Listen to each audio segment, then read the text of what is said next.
So, it all started a while ago.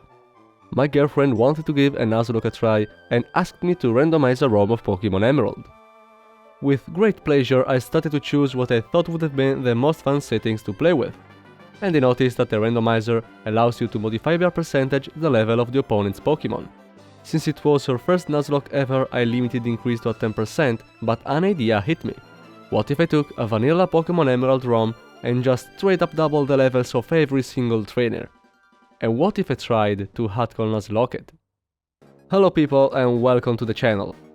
It's been a while since I uploaded, so I apologize to the whole 3 people who watch my content. But now I'm back with what I consider a really interesting challenge. A Pokémon Emerald Hardcore Nuzlocke where every trainer gets a 100% level increase. In this video I'm going to showcase my first attempt. Win or lose, I'm not going to spoil it. If you want, you can guess in the comments how many tries it took before I gave up, or before I finally came out on top. Not only it would help the channel a lot, but I would love to interact with whoever ends up watching this video. With the shameless self-promotion part out of the way, let me explain the rules. I must beat the game using the standard Hardcore Nuzlocke rules. In short, no items in battle, no over-leveling past the next gym leader says. Of course, I'm going to set my level cap based on the original games, so for example, even if Roxanne is going to have a level 30 Nuzpass, I can only enter the battle with level 15 Pokémon. Note that leveling up during a gym leader battle doesn't count as over-leveling. I can only catch the first Pokémon I encounter in each route. I also play with the species clause, so I basically have to reroll my encounter until I find something I haven't caught already. Once a Pokémon dies, I have to box it forever, I must play on set mode, and finally, wiping means I have to reset the entire run. Apart from this, there is a really important thing I want to address before I get started. I anticipated spending a lot of time with this challenge, so to make things easier and save my mental health, I decided to cut all the grinding parts using a program called PK Hex. Beware that not even the slightest thing I've done through this program cannot be done by spending hours and hours grinding in-game. I'm not going to bring this up during the video, but that's just for fluency purposes. If you notice discrepancies, weird or suspicious stuff, let me know and I'll be happy to provide an explanation. And now we can actually start. The first big decision is the starter. For a huge number of reasons, I had no doubt Mudkip was the best choice and never even tried to use the other ones. While I slowly but surely beat up the level 2 Zigzagoon and get through the first part of the game, I'm gonna give you a really vital information. Most of the trainers in the game have their Pokémon's moveset based on level, so basically they know the last 4 moves naturally learned by leveling up. Sometimes this is a good thing, but most of the times it just makes things even harder. A minority of trainers, however, has predetermined movesets. This includes the gym leaders, the Elite Four and the Champion, the trainers inside the Petalburg gym, and Wally, but just for the last battle in Victory Road. As you can see, the rival is not included in this list, and since her Trico is now level 10, it has Absorb. So here's the first good reason to pick Mudkip. I much rather deal with Absorb than with Ember or Water Gun. With that said, not only I had to bring my starter all the way to the level cap, I also EV trained my HP against Wild Rumples as much as possible in the process. Still, 8 runs died in this battle, including the very first attempt. Tackle can miss, and if Absorb crits while in overgrowth, it deals a ton of damage. This, of course, isn't the case. And now that we have access to Pokeballs, I can start catching stuff. As a side note, since my starter was met in Route 101, I'm not allowed to catch anything else there. When in doubt, I always look at what the summary says and go with it. Poochyena is the most common encounter in Route 103, and unsurprisingly that's what I get. No complaints. If I can get this thing to evolve, Mightyena is a great Pokemon. Plus, I need something to deal with the trainers in Route 102, since my Mudkip is already close to over-leveling. Poochyena needs a lot more of EXP to level up, so even if I bring it up to level 15, I should be fine. Even with their level doubled, these trainers are still several levels behind me, so it's not like they give huge amounts of experience. Anyway, I ideally want to delay the 1 or 2 encounter to increase my rolls chance later, but since I still don't have access to repels, I just have to hope I don't get encounters in these 5 tiles. The worst part isn't that I got an encounter on the very last step, but that out of all things I found a Zigzagoon, arguably one of the worst encounters you are going to see in this video. Anyway, before I can advance, I must help Wally catch his rolls.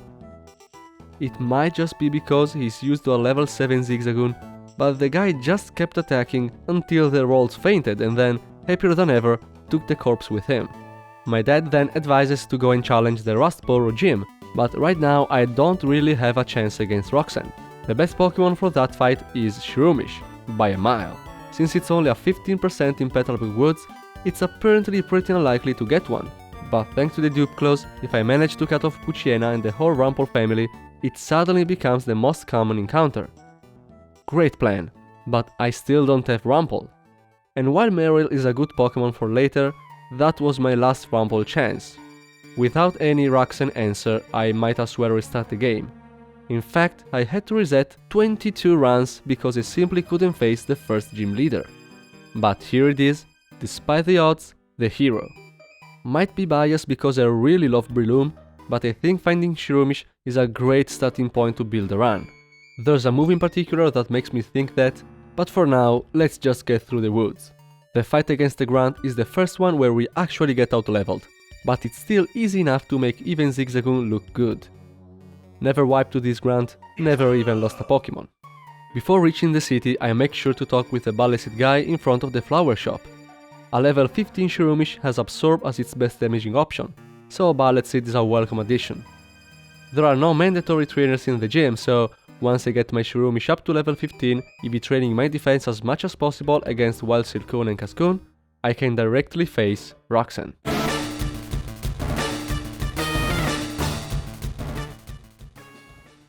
Every Pokemon in Roxanne's team has Raktum, however, there's a certain logic determining whether it gets selected or not.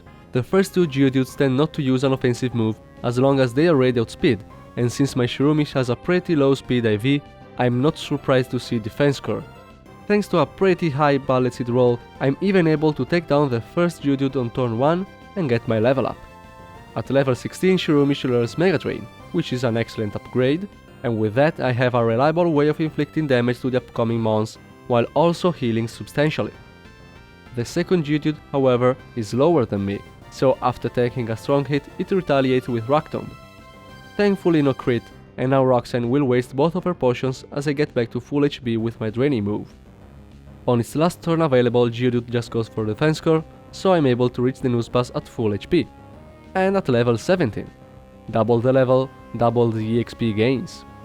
Nuzpass never uses Rock Tomb unless I'm faster or in kill range, and this already slowed Shroomish has a pretty safe way of keeping itself healthy. As you can imagine, a move like Leech Seed is an invaluable tool in this kind of challenge.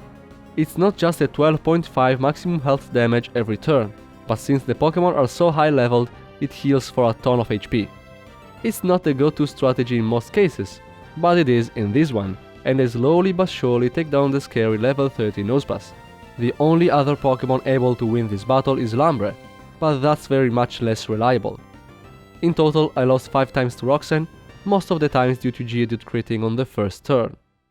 Moving on, the Grunt in the Whismur Cave is going to have a level 22 Poochyena.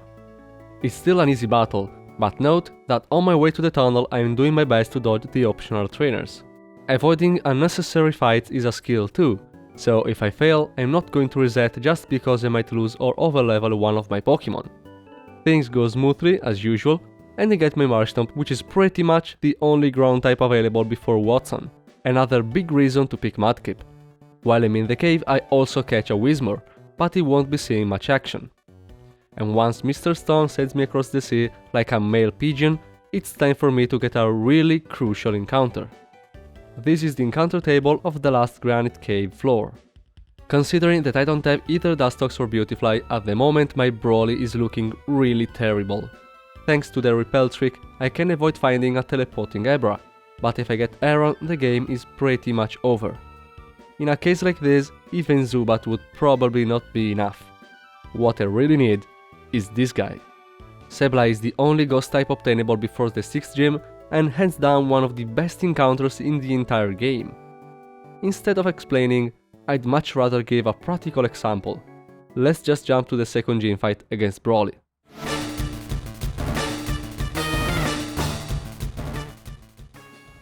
So, Broly has literally no way of damaging me. Turns out, having only fighting moves is not a wise choice when there are wild Sableyes in the cave just around the corner. It does take a while since I have to rely on Ice Shade and they all have a lot of HP, but this is a foolproof way to victory. This matchup has ended a couple of runs by itself. Seismitoss doesn't really have any counterplay unless you are a Ghost type, and even the best Dustox cannot tank more than 2 hits. But this isn't the case, and eventually Machop goes down. Sadly, I don't have a lot of Ice Shades left, so I have to use Astonish for the Meditite. Really long and tedious. In the meantime, I should tell you that I already went back to Rustboro to get my EXP share, and that I paid a quick visit to the Oceanic Museum in Slateport. There a grunt gave me the TM for Thief, and as you can see I used it on Sableye. Once the Makuhita comes out, it's still in time. Normally Citrus Berry are only available after the 5th gem, but here I'll be able to plant them and use as many as I wish already before the 3rd one. Other Pokemon can and did manage to do this, but Sableye is obviously the best and safest one for the job. It doesn't even risk to trigger the berry during the battle. Just for the record, I lost 3 times to Broly and had to reset twice because I literally had no answer for him. With Broly defeated, the level cap rises to 24, and that's going to really change the look of my team. But before that, a few encounters. Thanks to the Old Road, I'm guaranteed to catch a Magikarp and a Tentacool, from Dewford and Route 106 respectively. Also, I got an Oddish from Route 110, just above Slateport. Really interesting encounter, even if I would have loved an early Electrike. And now, let's take a look to the team. Shroomish is now a Breloom and I have 2 Intimidate Mons in Gyarados and Mightyena. The Whismur is there with an EXP share equipped. It will serve as an EXP sinker and potential emergency sacrifice. On a side note, now almost everything is fully EV trained. It's possible to obtain EVs for every single stat from Pokemon not higher than level 5, and I can spread a little amount of experience between quite a few members of my team, just so you know. Anyway, I'm going to show you the back-to-back fight against the grunts at the museum. I was initially really worried about this fight, but as it turns out, they are not too hard to deal with. An Electrike can literally outspeed and one-shot everything, but even without it, my Pokemon are really tanky due to the EV training, the Intimidates and the Citrus Berries. Never even lost a Pokemon to these guys. Off to reason number 3, I think, on why Mudkip is the best starter. These Plusle and Minun trainers.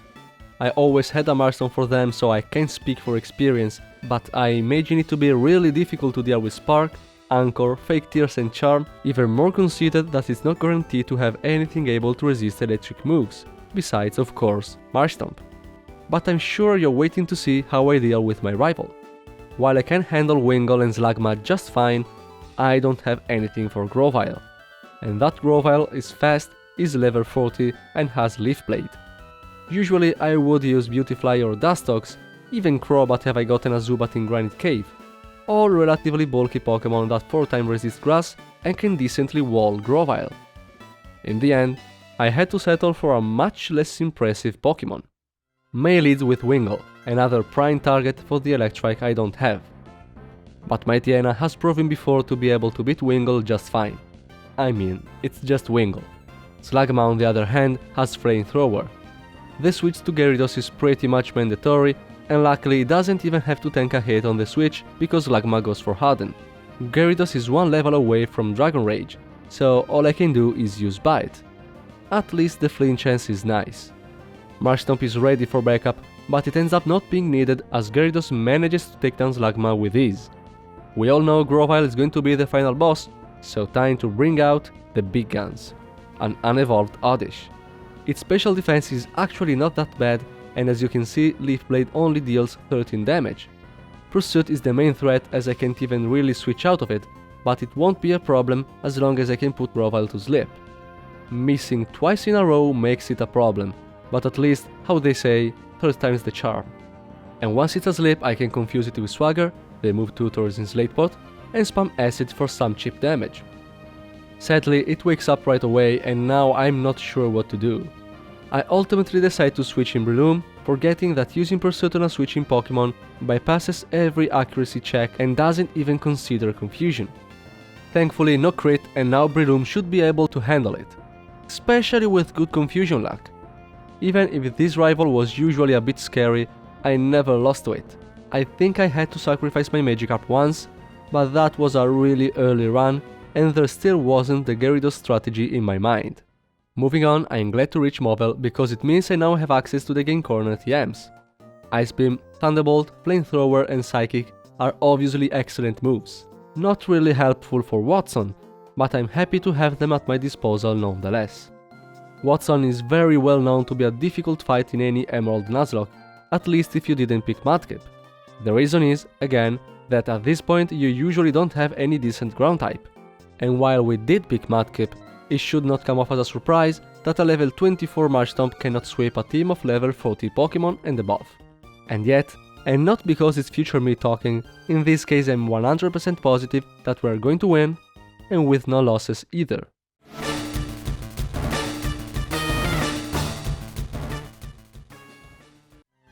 First of all, we have to deal with Voltorb. I lead with Gyarados, not because I'm a masochist, but because I need the Intimidate and I want to be 100% sure that it sees a kill with Spark. So, we're switching to Marshtomp. Voltorb has basically two options now. Either it blows up or starts a weekend rollout. I'm going to switch Sableye to try and catch the Self-Destruct. In case of rollout, I don't take much damage thanks to the Intimidate, and I can use Fake Out to prevent it from building up. And since Watson will never use a move I'm immune to, I can switch back to Marshtomp without worrying about Voltorb exploding. Lower the HP, higher the chance of it blowing up. As you can see, rollout is the most common outcome, so without Sableye I would just kill Voltorb with Mud Shot while it's locked into rollout. But thanks to Sableye I don't need to take any risk, and that's pretty much why it's such a great encounter. It just makes fights more consistent. Voltorb finally blows up and I'm really happy to learn Detect. Having early access to a move like this gives by itself a lot of value to any Pokémon. Anyway, I switch into Marshtomp as Electrike sets up Howl, and then I'm able to take it down with 2 Mud Shots. I do take a lot of damage from Quick Attack in the process, but not a big deal. Magneton is 4 times weak to ground moves, but despite that, it's still going to be a 3-hit KO, not counting the Super Potions. Worst thing can happen is getting confused by Supersonic into several self-hits. The only other way of damaging me is Sonic Boom, which deals a set amount of damage, so I don't even have to account for critical hits. Speaking of which, one of those saves up some time and takes down Magneton. Last is Manectric. Since it only has Quick Attack and Shockwave as damaging moves, the plan, while tedious, is pretty obvious. By switching back and forth between Sableye and Marshtomp, I can stall all 20 Shockwave PP and then Sableye can take it down with Nightshade. It might not look like it, but this fight is very much possible without Sableye and with a kinda similar strategy. Switching my Tien and Gyarados on the potential Quick Attack, and then back to Marshtomp on the Shockwave. Once the attack has been dropped enough by Intimidate, Marshtomp can 1v1 the Manectric. This strategy implies risking a variable amount of crits based on how the rest of the fight went, but surprisingly I only lost to Watson once. While this run was going great, not death so far, I knew that I soon had to face 2 really nerve-wracking battles. Before talking about that, I'm going to take my Route 117 encounter. I got the 10% addish from Route 110 and I already have a Marill, so it's best to guarantee an Illumise with the Repel trick since all the other possible encounters are below level 14. To be fair, it's just a 2% chance to find Volbeat or Seedot, but lesser the risk, higher the chance of winning. Besides, Illumise can be a great Pokémon to have against Maxi at Mount Chimney. But we'll get to that. First, I need to go all the way to Meteor Falls. I deliberately fight a couple of optional trainers on the way, just so I don't risk to be engaged in a battle at a less convenient time. While there are a lot of new routes, I only get the Numel on Route 114. It's either Numel or Marill here, so might as well. For Arbor Town is where the move relearner is, and I made sure to pick every Huskel available so far. For now, I'm just going to replace Sableye's Thief with Leer, an apparently not so convenient choice. Anyway, not much else to say here, so let's just skip to the part where I reach Mount Chimney. Before Maxi, I need to beat 2 grunts and the admin. The first grunt has a Numel that, despite being a Numel, would not get one shot neither by Tentacool or a Azumarill, and at level 40 it has Earthquake, so a crit would take them down for sure. Gyarados doesn't incur that risk, and Dragon Rage is a really decent damaging option. The other grunt has a Zubat, but with Ice Beam that goes down easily as well. The grunts have the lowest trainer EI possible, so apart from not selecting a move that has no effect, they act pretty much randomly. Maxi and the admin, on the other hand, play much better. Tabitha leads with a level 36 Numel, that I can one-shot with Bubble Beam, and second is the other Numel since it has Earthquake as a super effective option against my Tentacool. So it should be an easy switch on Gyarados, except that Numel saw a kill with Takedown 2 and went for it. Not a big deal, Intimidate does its job just fine, and now the plan is to kill it with Dragon Rage. While Amnesia is perfect and I'm not feeling threatened by this Numel at all, I should have paid more attention. That crit was a hot stopper. This Gyarados has a lonely nature, so more attack at the price of less defense, and I didn't invest any EV on the latter. But disaster averted. Only Poochyena and Zubat are left, so I decided to Leech Seed Poochyena, then switch to Azumarill and start a rollout. With hindsight, it was a really poor choice and a lot could have gone wrong, but it didn't. I can't say I held my nerves as I should have. After going back to heal and rebuild my team a bit, I'm ready to face Maxi. It's funny how we used to laugh at the Poochyena line during our regular playthrough, but Mightyena is unironically one of the hardest Pokémon to deal with in this run. Breloom is one of the few Pokémon that can resist Crunch and can survive a critical takedown. This Breloom in particular had a 62.5% chance of dying due to a crit, but surviving means that I can retaliate for double the damage with counter, which Breloom learns at level 28. Now Maxi is either going to heal with a super potion or switch into Zubat in an attempt to counter my fighting moves. In both cases it's safe to use Leech Seed. Due to Taunt I can't really base my strategy on status moves like this, but the healing turn offers a window to do so. Maxi decided not to switch, and now, since I'm expecting a takedown, I can easily bring out Sableye to stall with Fake Out and Detect while Leech Seed does its job. But guess who I forgot to bring in this fight? Yeah, I'm gonna have to risk a crit for such a dumb reason. It might use Taunt anyway, right? Right, but here's the takedown. Not a crit, but there's still room to get punished for my mistake. For example, with all this HP left, Camerupt is 100% going to use Eruption, which is basically Fire-type Water Spout, so 150 base power while at full HP. If I had Sableye out, it would have been at least a 50-50 between Earthquake and Eruption, but now my Gyarados is guaranteed to take damage on the switch. Even if it's fully EV trained to tank special hits, almost half of its health disappears. At least I'm sure it's going to use Rock Slide now, so I can switch into Marshtomp.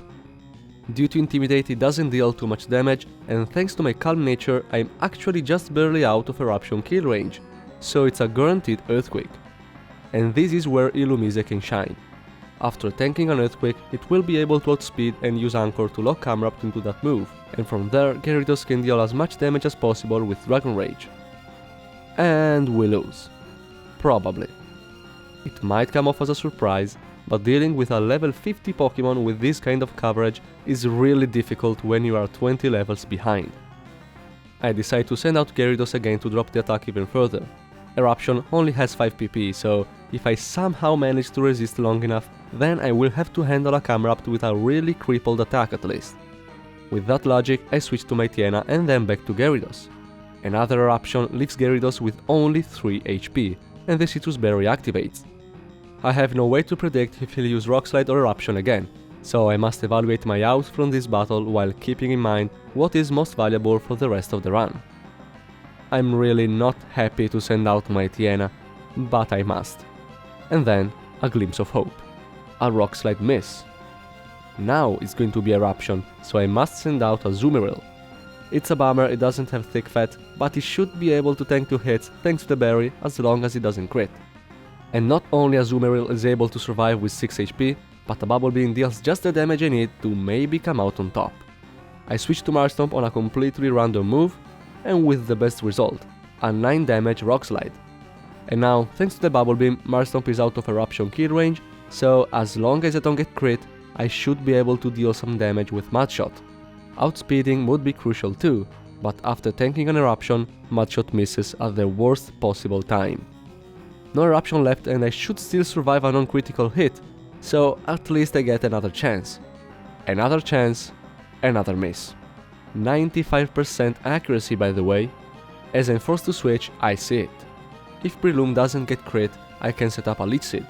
I hate risking crits on Breloom because of how valuable I consider it, but no real choice here. Luckily things go well, and after using Leech Seed I even paralyze it while Maxi heals. All good it seems, but there's still a Zubat in the bag and there's a very real risk of getting swept by it. But Camerupt will never use Rock Slide on Breloom, so I can switch back and forth Gyarados and get back as much HP as possible. It took a while, but at least Gyarados is now decently healthy. I hope it's enough, more so considered that I cannot switch due to Millook. Ursula's Flynn chance really keeps me on my toes as Gyarados starts whittling down Zubat's HP with Ice Beam. And then, as a reminder that it's not just the player that can miss 95% accurate moves, Ursula's misses. And with no flinch on the turn after, Gyarados is able to secure the win. I somehow never lost to Maxi 1, even though I had to reset once because I lost too many key Pokemon. But this is for sure the most incredible battle I had with him, and I'm glad to showcase it. Anyway, I can now move towards Lava Ridge. On my way there, I catch a Pokemon in the Jagged Pass. Since I already have a Numel, it's either gonna be Spoink or Machop, and I thankfully don't get the Spoink. Maybe with Thick Fat Grumpy can have some niche uses, but I much rather having a fighting type with Guts. I don't need to fight anyone else before Flannery, but before that I get the Wynot Egg and hatch it in Lava Ridge. Wobbuffet is obviously a great Pokemon to have, but the huge level disadvantage makes counter and mirror cut strategies really risky. At this point I wasn't really sure on how to deal with Flannery. There aren't a lot of Pokemon able to reliably tank an overhit, more so consider that Flannery loves to set up Sunny Day. And it's arguably even harder to damage his bulky level 58 Torkoal. Since I have caught a Machop, my Torkoal chances in the Fury Path are as high as possible, and I thought that maybe I could bring one in the Flannery fight. I luckily got it, but I think I ended up never using it. Call it a waste of good luck. All there's to do now is to build a team and take on Flannery.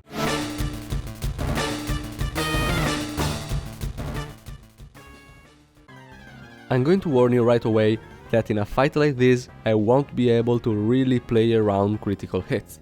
I lead with Marshtomp, and the idea is to slow down the Numel with a couple of Mud Shot, trigger the Hyper Potion, and then drop its accuracy as much as possible with Mud Slap.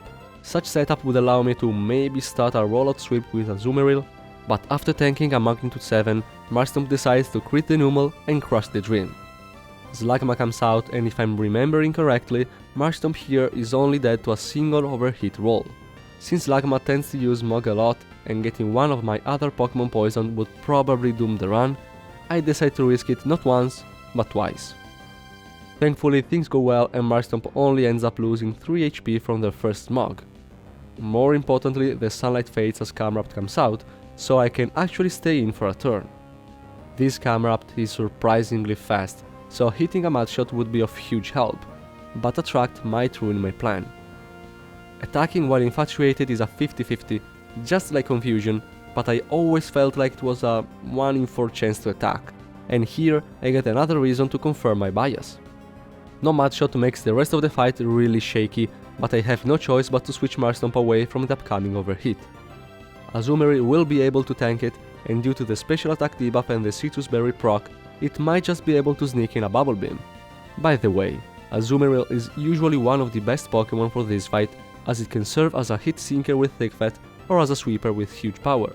This Azumarill has huge power, but it's so slow that not even with the best EV training and the Batch Boost can ever outspeed Camerupt. So yeah, the sweeper plan was really not great to begin with.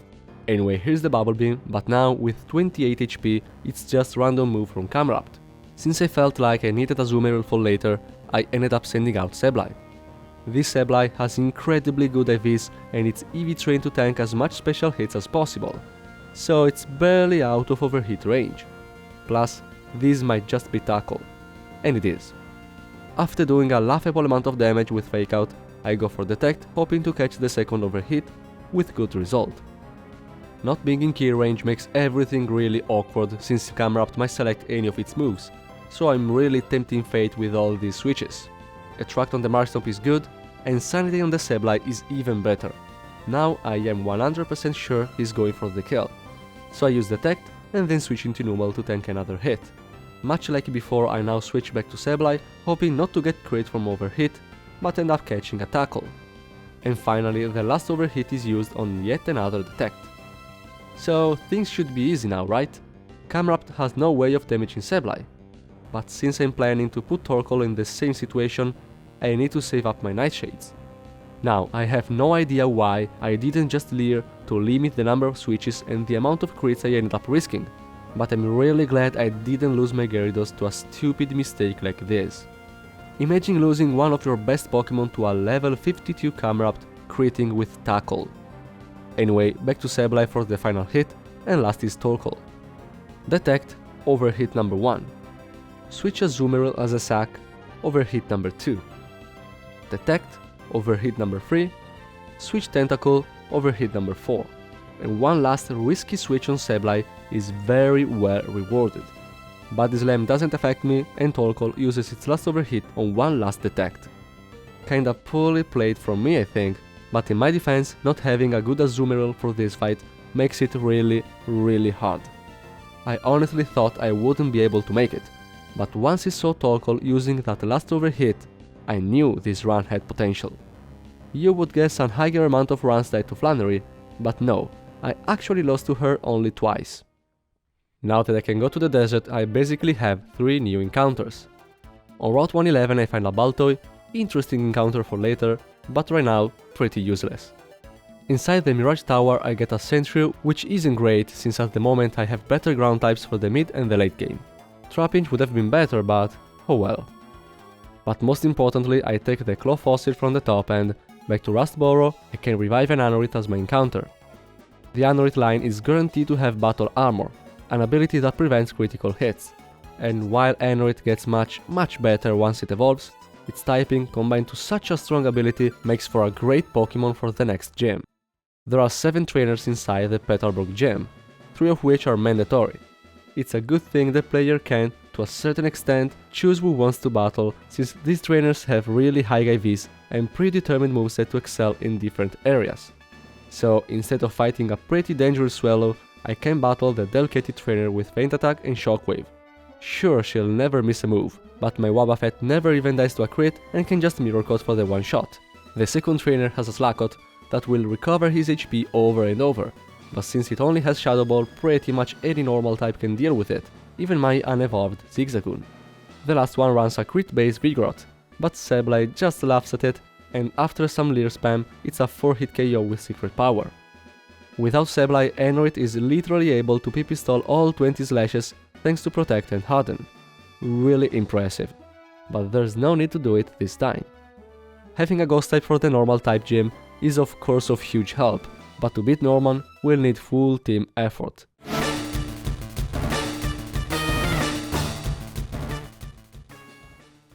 Since Sableye is also part dark, there's no direct way Spinda can hit me.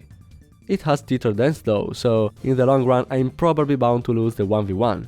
Instead, I'm just aiming to land 2 Leers, and we are off to a good start as I don't hit myself on the first turn and snap out right after. Now I'm going to switch in the whole team, always going through Sableye. This way defeating Spinda will give a level up to everybody. Every time I don't get confused on the switch, I make sure to use Fake Out. Not only deals some cheap and safe damage, but Spinda will always try to use Anchor to lock me into it. So after landing the 5th Fake Out, it's completely safe to switch in Breloom and finish the job with Mach Punch. Really clean start, not a single HP lost. Second is Vigoroth, and first of all I need to take it down to -6 attack. The task is easily accomplished by switching back and forth Sableye and Mightyena. Vigoroth always tries to use Feint Attack on Sableye, and Mightyena is fully EV trained on HP and special defense, so Vigoroth always sees his physical, normal moves as the best damaging option. With that done, I need to Leer Vigoroth twice. Even if Feint Attack crits on the first turn, Sableye is able to recover with a Citrus Berry and lands the second Leer on the turn after, without even risking to die to another crit. From this position, it should be safe to switch in Breloom. Thanks to the Intimidates, Vigoroth should always see Feint Attack as the best damaging option. The idea is to Mach Punch twice and switch in Wobbuffet during the healing turn, but then Vigoroth, for reasons I can't say I understand, goes for Slash. A crit would have been devastating and wasn't so unlikely to happen. Maybe the AI prefers high crit chance moves to compensate the stat drops? I have no idea. But the worst part is that I don't have a safe switch, so my best bet is probably to stick to the plan and Mach Punch again. I really didn't want this to crit, but oh well. Wobbuffet would have baited Slaking instead of Linoon, but now I'm forced to send out Sableye. Not that this is bad, not at all, but I didn't want to abuse so much of Sableye. It just makes this run look much more dependent from it than it actually is. Anyway, after almost taking down Linoon, I switched to Mightyena on the healing turn, so that when I get back to Sableye, Linoon can once again maximize its attack with Belly Drum. It didn't save much time to be honest, but at least it's a pretty cool way to manipulate the AI. Anyway, Slaking is last and I'm going to exploit Truant as much as possible. First I alternate between Detect and Leer until I'm out of Detect PP. Then I switch in Enroid on the Loughin turn and start building up Fury Cutter while making sure to always protect on Slaking's active turn. It took a while because Fury Cutter missed a couple of times, but other than that you see that Enroid with the right setup is able to take on Slaking without much trouble.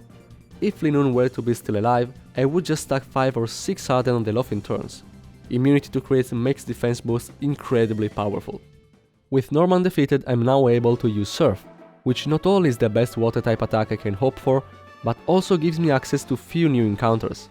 First of all, I can reach New Movel where I can either find Voltorb or Magnemite. Magnemite is by far the best of the two, but seems like I'm not getting one this time. Steel types are obviously amazing, but I also really wanted a Pokémon with Magnet Pull. In Pokémon Emerald, a lot of abilities started to have secondary effects out of battle, and having a Pokémon with Magnet Pull leading the party increases by 50% the chance of finding other Steel types. That's why I delayed the Route 115 encounter. Skarmory there is only a 5%, and I wanted to increase those odds. Not sure if the Repel trick helped here or not, but either way I got lucky and ended up finding Skarmory anyway. Never got it before this run, but it's safe to say it's good. Time to move on towards Fortree. Since I already have a Zigzagoon and I got a Wingull from surfing in Slateport, I'm guaranteed to get either Electrike or Manectric from Route 118. Good thing Electric types become available before the Flying Gym. And now, time to get what is possibly the best encounter in the game, a Feebas from Route 119. Finding Feebas is an infamous task, and so is evolving it. So let me give the essential informations. I can make sure to find Feebas before reaching the Weather Institute by changing the trending phrase in Dewford, and since I didn't need to do it, once I found where it was, the location didn't change from run to run, because when I reset, I load a save state right before the starter choice. Also, not every Feebas is able to evolve at all. The one I got here can, but I'll have to wait until I reach Lilycove. Anyway, right now I have to deal with the Team Aqua. Once again, really easy battles in vanilla, much scarier here. To be fair, only the admin's Mightyena is difficult. Shelly lead with Carvanha, but Manectric can simply outspeed and one-shot with Thunderbolt. Mightyena might see a kill with both Crunch and Takedown, but the latter should be more likely, so I switch to Skarmory. Unlucky result, but even if this Skarmory has a rush nature, I made sure to EV train its special defense, so I'm still not even dead to Crunch crit. I would love to have the speed advantage for an immediately evident reason. Taunt prevents me from reliably use not offensive moves, and right off the bat makes me waste the first turn. I then go for Secret Power, hoping for paralysis as it uses Taunt again, with no luck. Another Crunch lowers my special defense, but the White Herb restores my stat and I'm finally able to use Agility. I'm dead to crit though. There's a good chance it uses Taunt, and I really need to drop his defense down with Leer. No Taunt and no crit. Works for me, but now I have to switch. Mightyena is my best bet as it can easily tank a Crunch, and now I'm in the same position. Good Taunt chances, but dead to crit. I really need to attack, so I go for Rock Smash. The damage is surprisingly decent, but I don't get a defense drop. I'm a bit pushing it, but I need to use it again before switching, and thankfully this time I see Taunt.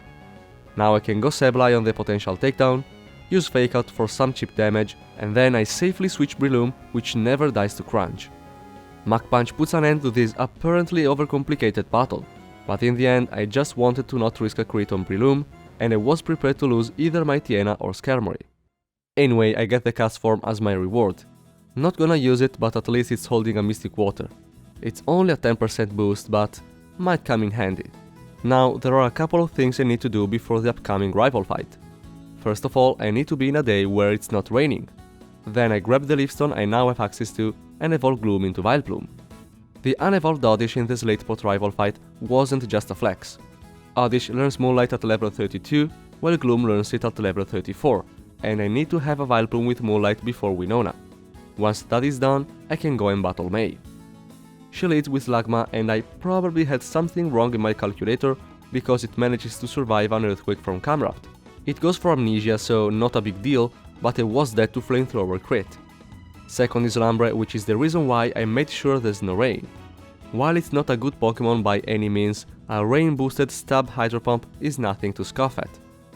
Without Rain though, I'm not worried. Gyarados tanks the first one with ease, and even after the second, I'm still not dead to crit thanks to the Citrus Berry. The third misses, but the fourth forces me to switch into Tentacruel. Then, after dealing some damage, I switch into Vileplume, which is able to finish it with Acid. Those who have seen my Trico run are for sure familiar with how terrible the Trico line is when it comes to level up moves. The only good one for Grovyle is Leaf Blade, but at level 62 that move is long forgotten, and now it only has Slam and False Swipe to deal damage. So Sableye is a no-brainer.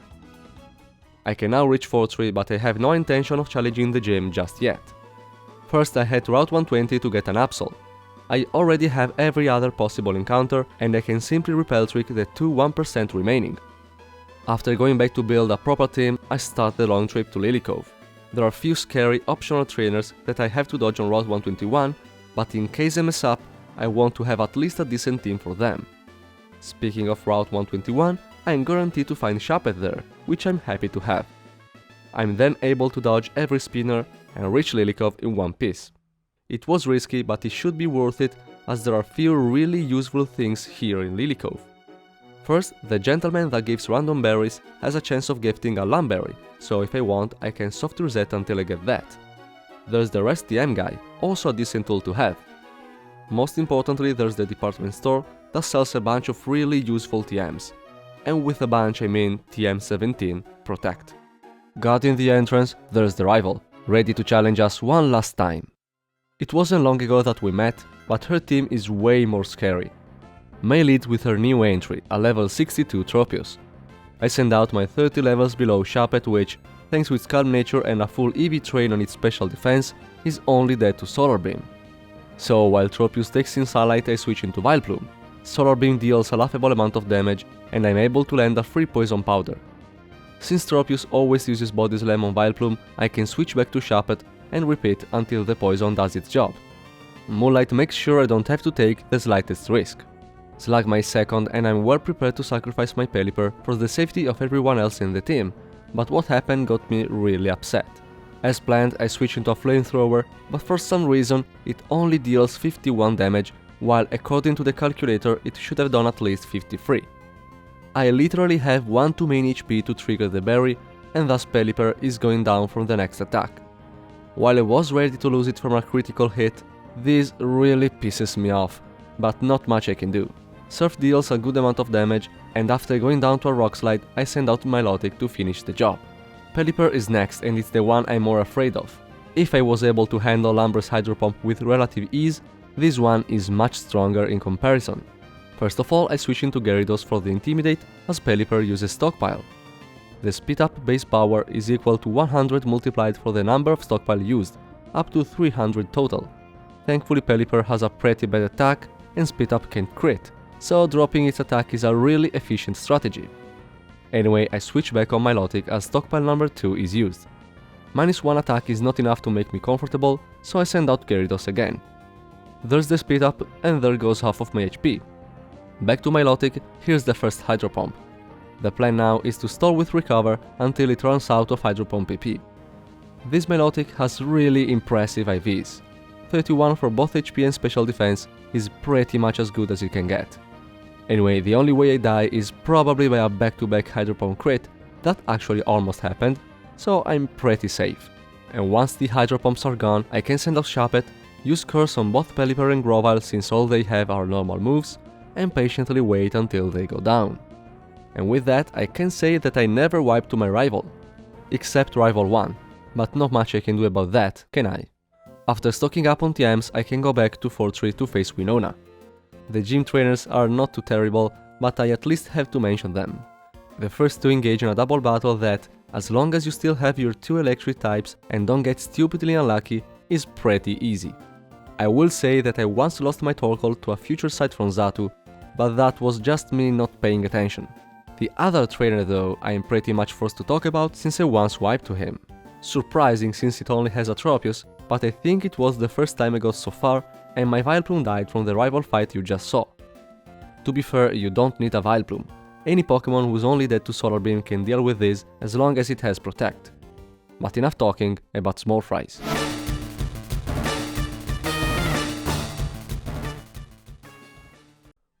Winona sends out Swablu first and I decided to lead with my Wobbuffet. Not even going to attack, I just wanted to level up as soon as the Swablu goes down, and I have a Manectric for that purpose. I'm not afraid to make multiple switches since Swablu really loves spamming Mirror Move, but in the off chance it goes for Parry Song, I better not lose any more turns. 2 Thunderbolt are going to be needed, and I get Thunderbolted myself in the process. Paralysis or crit would be kinda terrible, but thankfully none of that happens. Killing Swablu with Manectric is necessary to bait Altaria. I lost quite a bit of HP against Swablu, but this should almost always be Earthquake, so I can send out Gyarados for the Intimidate. With that done, it's time for Wobbuffet to be a hero. Altaria is pretty likely to use Dragon Dance on the switch, but instead it decides to use Dragon Breath. I do have a Cherry Berry, so I'm just worried about getting crit. For the record, that's how the very previous run died. Anyway, since it's pretty much impossible to handle this Altaria otherwise, I need to Destiny Bond it. It sucks to lose my Wobbuffet, but I don't see a better way. No Dragon Dance again, but no crit either. Good job, Wobbuffet. If I didn't have to let you go here, you might have been incredible late game material. But let's not get ahead of ourselves, as there are still 3 potentially dangerous Pokemon to deal with. Now, I never saw Winona sending out Tropius first, it was always the Skarmory, so I'm a bit off track here. Even worse, this thing might use Sunny Day and start spamming Solar Beam. Since Solar Beam deals more damage than Aerial Ace despite my 4-time resistance to Grass, I decided to switch into Camerupt. Winona decides to use Aerial Ace for some reason, but without a crit it doesn't matter. Now Camerupt is always and only dead to Solar Beam, so Tropius is pretty much locked into it. It's a 4-hit KO and 1 Hyper Potion is used, so it took a while, but that at least gave me more chances to inflict burn. I wasn't planning for this to happen, but I can make the best out of it by sending out Electrode while Tropius dies from the burn during a Solar Beam. Next is Skarmory, which I outspeed and have a good chance to kill in 3 hits. So Thunderbolt 1, Steel Wing. I'm dead to crit, but there's a good chance it uses Sand Attack and Electrode doesn't have much uses after this gym anyway. Thunderbolt 2, Sand Attack. Same as before, I'm just going for it. No miss, and it seemed like even the lowest roll was going to kill. Pelipper is last, but 1 Thunderbolt from Electrode doesn't kill, and I'm dead to Water Gun crit, so I switch into Gyarados. Pelipper loves spamming Protect anyway, so switches aren't too dangerous. Speaking of which, here's the Protect. With Thunderbolt, Gyarados should be able to win the 1v1, more so if Pelipper misses Supersonic. But when I just needed to land the final hit, Supersonic hits and I hurt myself in confusion. Not going to risk it. It now won't use Supersonic and its attacking move should be Aerial Ace.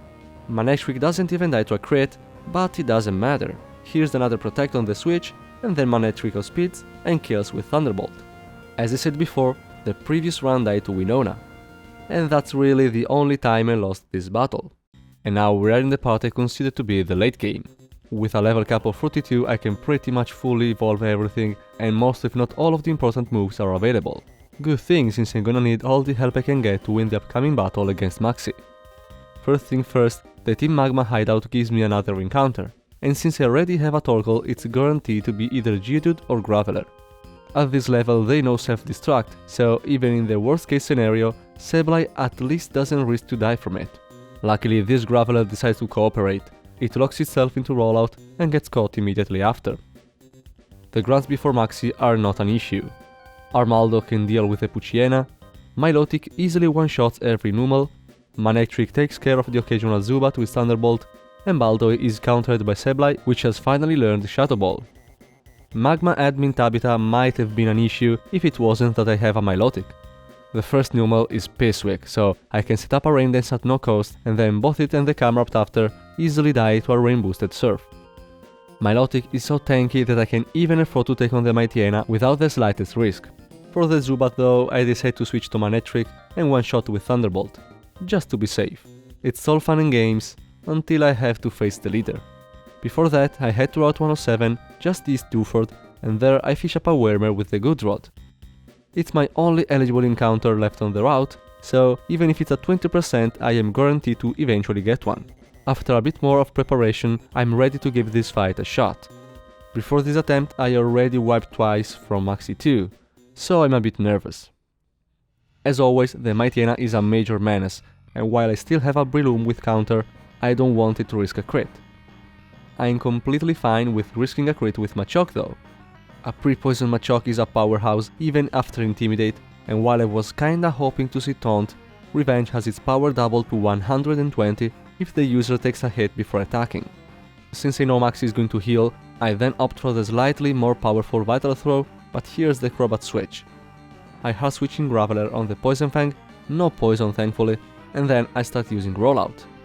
Might seem a bit too risky, but I'm prepared to lose the Graveler, and from my experience Rock Blast can be as much, if not even less reliable. Anyway, Rollout doesn't miss once, and Crobat despite a Super Potion goes down to the 4th hit. Great, but now I can switch Graveler and Camerupt is faster. So all I can do is to pay my respect to Graveler as it goes down to an Earthquake. A sacrifice was planned to allow a clean switch to Wailord, Graveler was just the worst one. With proper EV training, pretty much any Wailord can outspeed a one-shot Camerupt with a full power Water Spout, and since Wyrmer learns it at level 41, all I needed to do was to delay the evolution by a single level. So last is Mightyena. Since I know Maxi is going to use the last Super Potion, I Water Spout again for some really good damage. Not quite enough though, but Skarmory has no issue finishing it off. Pretty smooth battle. I previously never realized there were locations where I could fish a Wyrmer with a good rod, so Camerupt was much more dangerous to deal with. Anyway, the Team Aqua hideout in Lilycove doesn't have anything to offer that you haven't seen already, but since this is something that might matter in the future, I'll take the occasion to explain it. Right now I have a level 41 Linoone which, while it has no uses in battle, it has pickup as an ability, and in Pokémon Emerald the items that can be found depend on the Pokémon's level.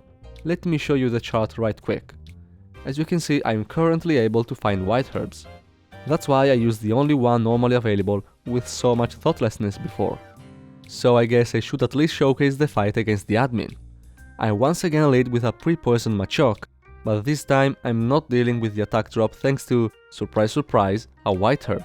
Taunt is good, but no double power on Revenge makes it so it doesn't die in one hit, and a Vital Throw almost finishes the job after a Super Potion is used. At this point I decide not to risk a crit and send out Skarmory to give the final blow. But Team Aqua admin Matt decides to switch too and sends out Golbat. Pretty sure I lose this 1v1 and main look is a thing, so after all those Puchien and Zubat, time to give my Armaldo a worthy opponent. I mean, Ancient Power is always a 2-hit KO and there's no way I die in the process, but at least it looked like it could have been close. There's still the low HP Mightyena left, but for that I switch Breloom on the crunch and land a Mach Punch for the win. Easy. The path to Moss Deep is now clear, but there's this single mandatory trainer that I must mention. Swimmer Male Declan has a level 68 Gyarados with Hydro Pump and Hyper Beam. There is no Pokémon that can adequately play around those two moves at the same time. My standard plan is to use Electrode and hopefully hit and high roll a Thunder.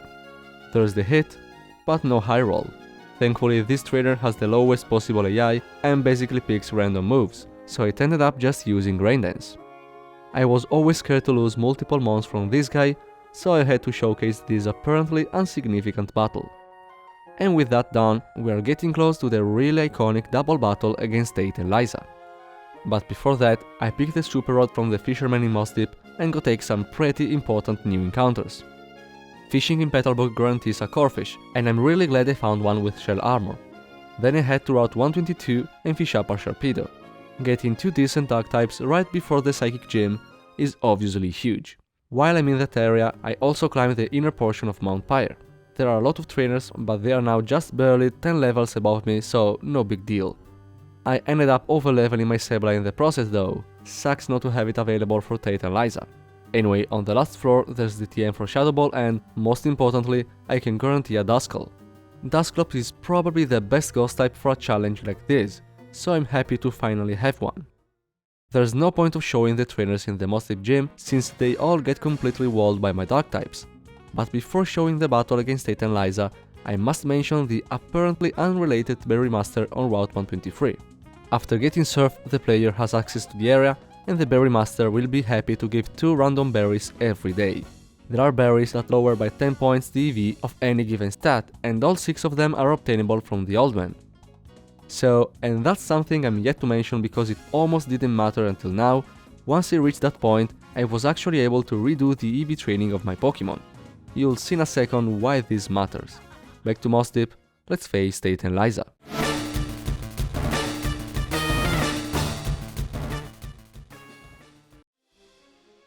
Tate and Liza lead with the usual threatening duo, Xatu and Claydol. My answer is Mightyena and a pre-damaged Skarmory. This Skarmory in its previous appearances was fully EV trained to tank special hits as much as possible, but now all of that is gone as I needed to bait Psychic from both Xatu and Claydol. Knowing this, I switch both my Pokémon and send out a still not evolved Duskull and Crawdaunt. Psychic doesn't affect Crawdaunt and Duskull has Levitate, so Claydol won't be seeing a kill on it with Earthquake. It's basically the same situation as before, except that now they are both going to use Psychic on Duskull. So once again, I send out Mightyena and Skarmory. I can do this until they both use up all 10 Psychic PP, all while dropping Claydol's attack with Intimidate. Once that's done, the worst thing Xatu can do is use Confuse Ray, but Claydol still has Earthquake and Ancient Power, and while it is a -6 attack, a crit is all it needs to destroy one of my Pokémon. As long as there's a Pokémon that can be hit from Earthquake, Claydol should always prefer that over Ancient Power. So after stalling a turn with Protect, I switch out Mightyena for Duskull. Now Claydol should use Ancient Power or one of the two, so I send out Armaldo while using Protect with Skarmory. But somehow Claydol decided to use Earthquake even if there wasn't any target to hit. Maybe it's because I'm using a Pokémon with Levitate and not an actual Flying type. It never happened before. Anyway, the goal is to PP-stall Claydol's remaining offensive moves, and I won't bore you to death with every single switch I did, you already got the idea.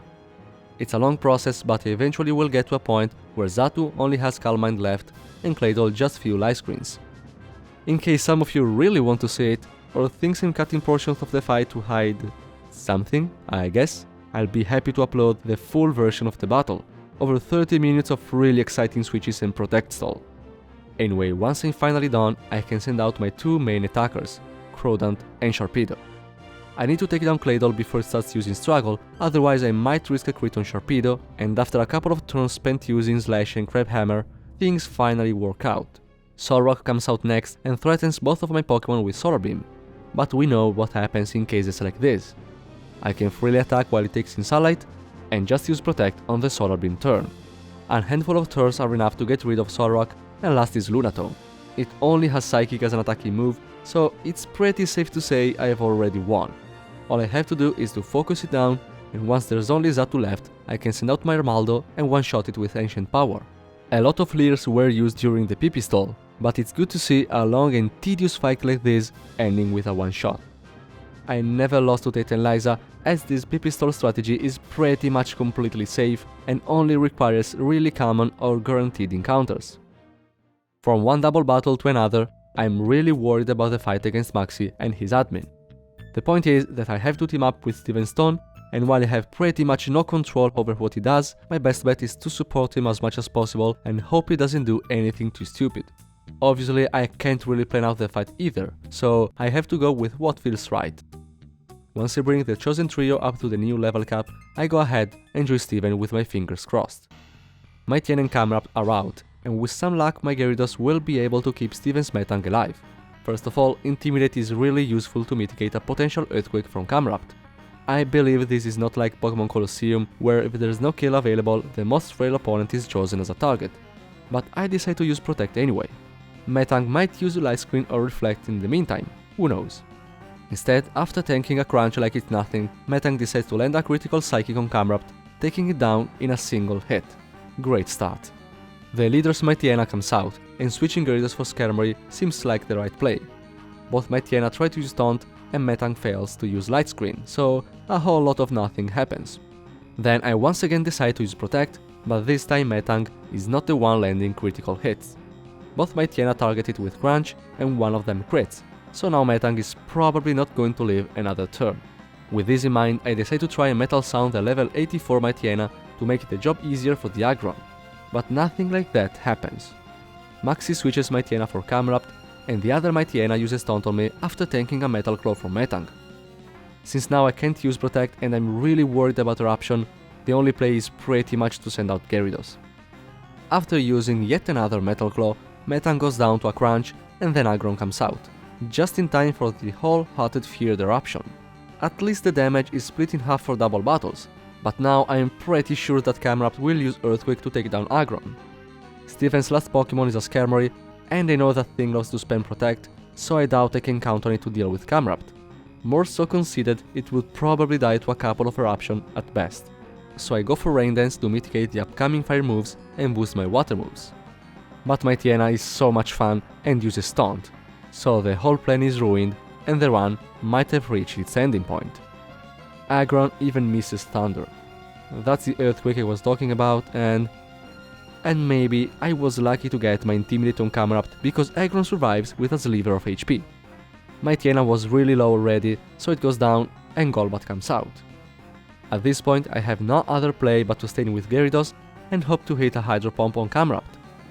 Golbat is obviously faster and managed to take down Aggron, which had probably 1 or 2 HP remaining. And then I don't miss a crucial Hydro Pump. Even better, Camerupt tries to use Earthquake and hits nobody. I shouldn't die to a normal hit from Golbat, but Miluk would pretty much be a death sentence for Gyarados. Sadly, I don't really have a choice and need to land a second Hydro Pump. As I said, this Skarmory is not to be trusted and goes for Protect while I have to do all the job by myself. Poison Fang hits, no crit, and there's the second Hydro Pump. I think I might have just won. Skarmory is incredibly good at stalling the Zubat line, more so in a double battle where all they have is Air Cutter, a move whose damage is split between both the opponents. Also, while I can't really hurt them either, Steven have his Pokemon's levels pretty much die with the opponents, so the occasional Steel Wing deals a respectable amount. In a couple of turns Golbat goes down, and the Crobat follows right after while I'm in flight. Hilariously enough, the remaining Mightyena uses Taunt on Steven's Skarmory while I protect myself, so I don't even have to worry about it spamming Protect for no reason. I lost this battle once, because when I first modified the game, I forgot to double Steven's levels, and that made the fight straight up impossible. As you can imagine, I was pretty salty about that loss. With Maxi once again defeated, all is left is Archie, but before facing him I want to use Dive to get a couple of underwater encounters. Relicanth is an incredibly good Crobat counter, and since I had to let my Graveler die, I pretty much have to get one before Archie. There are only 3 possible underwater encounters: Clamper, Chinchou and Relicanth. Only 2 routes have Seaweed, but I can use the Repel trick to exclude Chinchou from my encounter table and therefore guarantee a Relicanth. On my way to the deepest Seafron cavern room, I catch a Zubat, the only possible encounter here. With that done, all I have to do is to come up with a plan, but Archie is significantly easier than Maxi, and you'll see why soon. The main problem is, shockingly, the Mightyena. Can't really stress enough how much I hated this Pokemon during this challenge. This time I'm going to lead with my own Mightyena to get off the Intimidate. I switch in Sableye on the potential takedown, and then switch back Mightyena for a second Intimidate. These switches are decently safe, more so considering the taunt chances, and end up getting off a third Intimidate without losing a single HP. It's now time to send out my Shell Armor Crotant. I'd need to land a couple of Leers, but due to taunt I'm forced to attack. Rock-Tomb is inaccurate, but the speed drop is really important for later. I'm still slower, so I decide to go for a second Rock-Tomb, even though this time I get crunched in the process. I now have the speed advantage, so I can reliably use Leer. Another crunch activates my Citrus Berry, so I still have enough HP to stay in another turn. Remember, I cannot get crit thanks to Shell Armor. Crunch and Takedown have overlapping ranges, so I decide to pivot through Sableye to ensure a crunch on the switch after. Machoke is once again pre-poisoned, and I thought I would have speed, but apparently I do not, and Mightyena managed to hit me before going down to our revenge. The rest of the fight is honestly trivial. I can hard switch Relicanth against Crobat, and after putting it to sleep thanks to Yawn, all I need is a couple of Ancient Power and Rock-Tomb. With hindsight, I should have probably kept a Lepa Berry to restore my Ancient Power PP, but thankfully it didn't matter, and it's not like I'm planning to use Relicanth after this battle anyway. Last is Sharpedo, which is really underwhelming compared to Camerupt. Camerupt has a really wide and powerful type coverage. This shark on the other hand only has Skull Bash, and you all know what happens with this kind of moves. I switch in Manectric on a taunt and use Thunderbolt while it lowers its head. Then Protect on the actual attacking turn, followed by one last Thunderbolt while Sharpedo tries in vain to use Skull Bash again. No sweat dropped during this battle at all. Now you all know the 3rd generation game's lore, so I'm not wasting time with all the Rayquaza stuff. I'll say I almost lost a couple of Pokémon on my way to the Sky Pillar, but thankfully that didn't happen. It would have been pretty embarrassing to lose a potentially good Pokémon just like that. One other thing I have to say is that my Sky Pillar encounter is guaranteed to be Altaria, since I have all the other possible encounters already. Speaking of encounters, once the fight between Groudon and Kyogre is settled, I fly all the way to Fall Harbor and head to Route 114. Since I have Altaria, Swablu now counts as a dupe, and therefore I can guarantee a Lambre, which is easily evolved with a Water Stone. I also go into the Shoal Cave, and thanks to my Zubat dupe, I have a guaranteed Speel waiting there for me. And finally, it's time to know if this run has an actual chance of being the run. First, I want to get my Route 115 encounter. It's a 50% to be either Taillow or Swallow against a mere 10% Jigglypuff chance. The others are dupes. Thankfully, here's the Taillow, but it's not over yet. I now have the maximum possible chance of finding Nincada on the route North Rothborough, an encounter I've specifically delayed until now. As you can see, I have everything except Nincada, Abra, and Skitty. This is realistically as good as you can get. So, fingers crossed. I remember holding my breath, and I remember how relieved I felt once I saw the Nincada shape. Welcome to the team. Now, you might be thinking I'll use Shedinja, but no, Shedinja is by default a banned Pokémon for me. What I want is Ninjask. Let's just jump to the fight against Juan.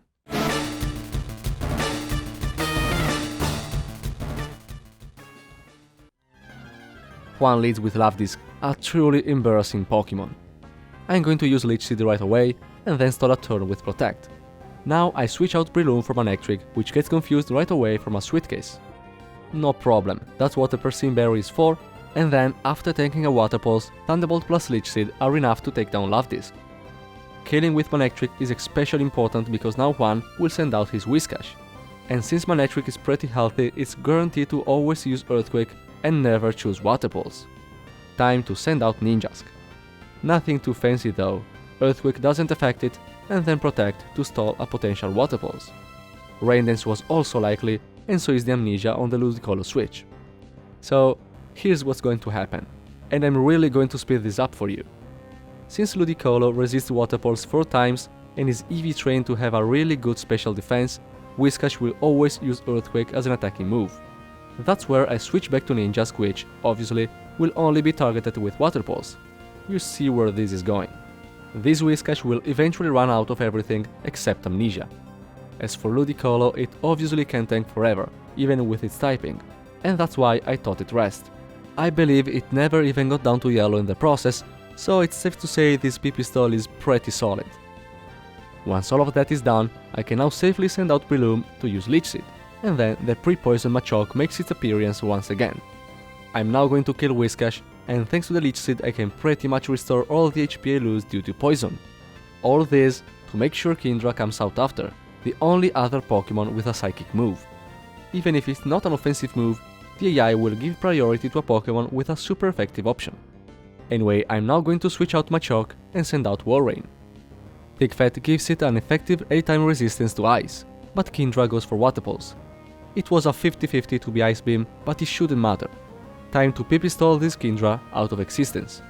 And that's easily done by switching back and forth between Ludicolo and Walrein. I mean, not so easy. I had to risk a crit or two, but eventually I achieved my goal. I realize Pipistols are not the most exciting strategies, but at this point it's one of the few reliable tactics I can use to get past over level 90 Pokémon. So let me skip a good part of it. I can always release a full version of this battle for all the masochists out there. Back to the battle, you see that now Ninjask is out, and it's setting up Swords Dance while increasing its speed thanks to Speed Boost and Agility. Plus 6 attack, plus 6 speed, here's the Baton Pass. And now it's all set up for the Guts Machoke Sweep. Even with its really low attack IV, this Machoke is going to hit like a truck. and it's not even possible for Kindra to pull off some shenanigans with Double Team. I have Vital Throw for that. One-shotting is out of the question, but it's only a matter of time until Kindra goes down. I started to be really scared due to the poison damage, but no, I should be fine. Only 2 more mons to take down, and all I need is a single hit. So here's Decilio, Revenge is going to be enough even without a double power boost. Eh? Am I slower? It can be. I'm at +6, and Cilio is a really slow Pokemon.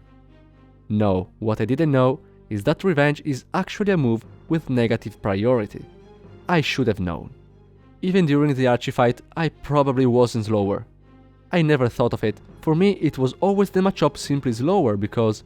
well, because it's Machop. And now I'm probably wiping again to 1. My previous 4th attempt also wiped to 1 due to a really stupid mistake I made, so... this is painful. I refuse to give up. Not yet. Not without putting up a fight. Okay, so let's send out Ninjask. The first turn I can use Protect to get the speed boost, and since it sees a kill with Aurora Beam, I can Baton Pass War Rain. It only deals 9 damage, and I should be faster now, so good thing I kept Anchor on this lady. First of all, I want to take this occasion to use Rest. Hopefully Anchor will last long enough and I'll wake up before it ends. The problem is that I don't have a real way of damaging Cilio. Ideally, I probably want to waste all of its Aurora Beam and then maybe do something with Ludicolo and Breloom, I don't know. But eventually I get a really short Anchor and don't wake up in time to use it again. At this point my best bet is to spam Rest and try to waste as much of its power points as possible. This went on for a really long time. I risked a ton of crits and had to rely on some good paralysis luck. At a certain point I got critted while I wasn't about to wake up, so Rest wasn't an option. But lucky for me, this happened on the very last Body Slam PP, so I was able to safely switch into Ludicolo on the Water Pulse. Not out of the woods at all, but I surely already got further than I dared to hope. I know Ludicolo is waking up on the next turn, so I can use Protect. But instead of Aurora Beam, Cilio uses Water Pulse again. Maybe it's out of Aurora Beam PP, or as it turned out, the AI is just going crazy due to the enormous amount of switches. Seriously though, no idea what is going on. I managed to keep stalling a bit, but then, when I had to decide which one to risk, it was War Rain that had to take one for the team. That gave me the chance to send out Breloom. Since I'm 100% dead to Aurora Beam, I'm pretty sure that if he doesn't use it, that means there are no PP left. Looks like I'm right. Leech Seed is what makes the most sense, and now I can switch back Ludicolo to heal back to full HP. If I knew something like this would happen, I would have thought at least Giga Drain, but we are way off track here. Anyway, with Cilio pretty much taken care of, I'm starting to think what I'll do against Crodant. Since I was prepared to suck the Manectric anyway, I sent it out to finish the Cilio and maybe deal some damage to one last Pokemon. But Water Pulse confuses me on the switch, so change of plan, I send out Breloom.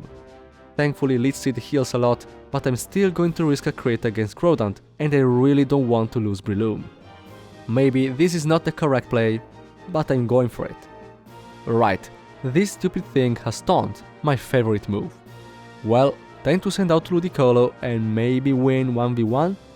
Crodant only has water moves after all, and it's not even going to attack every turn. But I don't really have good moves either. All I have is Absorb, the most basic grass move in the entire game. Well, Crodant also has Leer, so it's going to waste few turns with that. It doesn't have the best special defense either. And you know what? The healing is actually decent. I can't believe this is working out. Never had I expected to win the last gym battle using Absorb. Never. So that was something. I think this last battle was really boring to see honestly, but it's not like I could have left it out of the video. What counts is that the run is still alive. What you're seeing is the only attempt I managed to get past this point. I'll even spoil it a bit. I'm going to reach the Pokémon League. But this video is already really long, and if I were to include the final part, I would feel the need to rush and wrap up the video as soon as possible. And I don't want to do that. So for all of you that managed to reach this point, thank you so much for watching. I really appreciate it. While this video is uploaded, I'm finishing to edit the second one, so no worries, you'll be able to see how it ends pretty soon. Till then, I'll be really happy to engage any kind of conversation in the comments. maybe you'll even decide to stick around and subscribe.